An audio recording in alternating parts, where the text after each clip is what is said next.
So we, this kind of all generated because we loved the law of the lid. It made a lot of sense, but we felt like it was not that simple. We felt like it was more of the brothers figuring out this whole idea of when opportunities ended, when they weren't working anymore, and then making adjustments. And we weren't completely in agreement that, I think you mentioned this too, Bud, that maybe they were okay at this point. Maybe that was their lid, and that was sort of the opportunity that they were sort of comfortable with.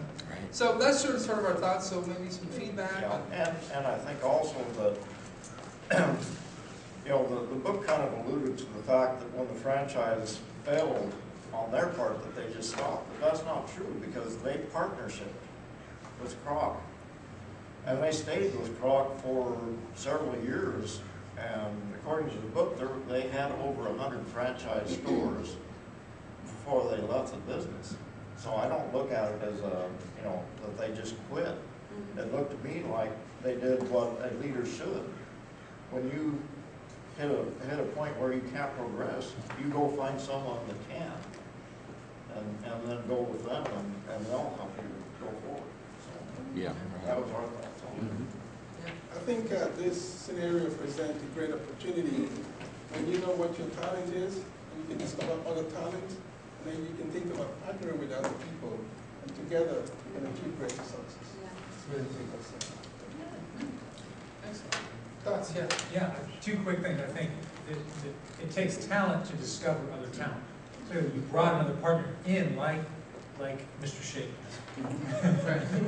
Because you valued what he brought to the table, you believed in him, you trusted him, which I think is a big key when you bring in a new partner who is not a brother. Right. And we've had some years of experience with him. He was working with our company to a small degree, so I think there was some familiarity. But you could have an employee for 10, 20 years and never want to make him a partner. It takes a whole other level of trust. And I think that credit that to the McDonald brothers too. And I think also when you talk about sidesteps, that is an extremely positive way of looking at a business failure. You know, and I think that we never went backwards. Right, as Gene talked about, we can always look at our failures and think about our failures and just dwell on them to the point where it overwhelms us. And when you talk about sidestep, it's really true because you look at it as a sidestep, even though financially it was a disaster. It could have destroyed you at any point in time.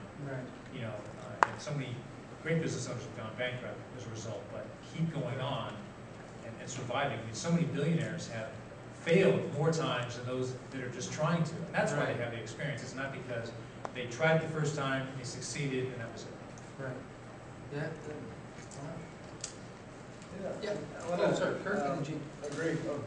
I want to agree with Mike saying life is a journey, and I think your presentation really presented that. It's not this versus this, or I'm really looking at the world in this dimension only. But it's, okay, so now what am I going to do? Or maybe it's both, or maybe, you know, life is bigger than that, or maybe this is the success.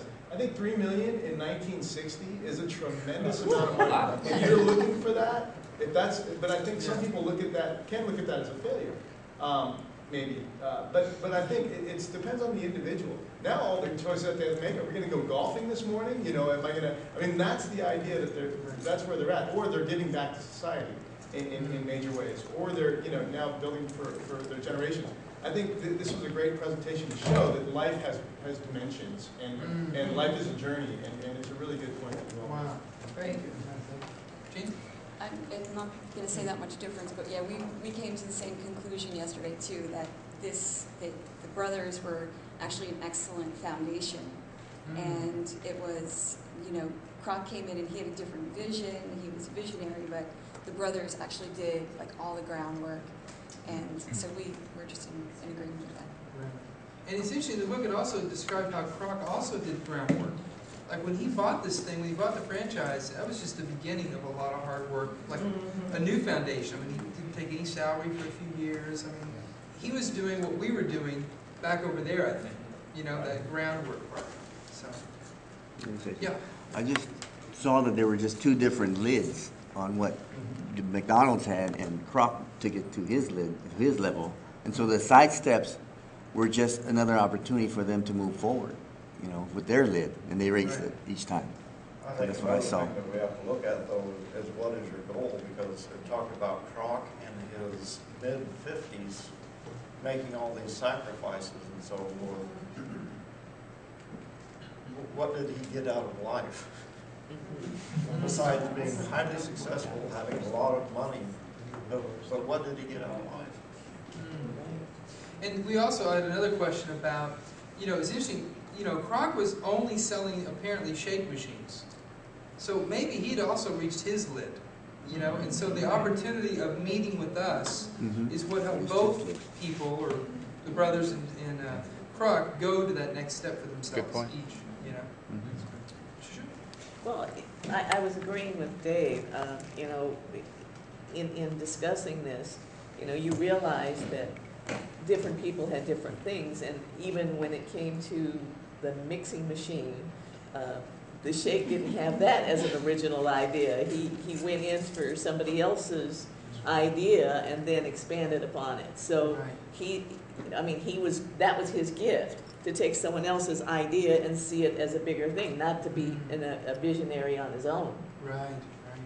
So, I mean, sometimes, like you said, partnering with someone might actually cause the both of you to go in different directions.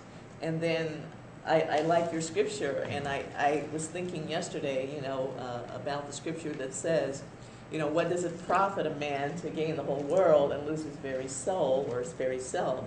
And if the brothers were at peace and content that they were able to get new Cadillacs every year and relax, you know, and enjoy their family after 30 years or 25 years of working, it probably was worth it to them to say, you take over, I'm going to go sit back and So what does it enjoy profit a myself. man to gain a whole franchise if he loses his soul? 10 strokes. Yeah. 3D version. Any other comments or feedback, guys? Yes? I thought the brothers were, it was wonderful that they continued to be brothers, that they obviously stayed together for all those years. That said a lot about their relationship. It really did, it Wow, really good did. failure, setbacks together. Yeah. Great job, you guys. Okay.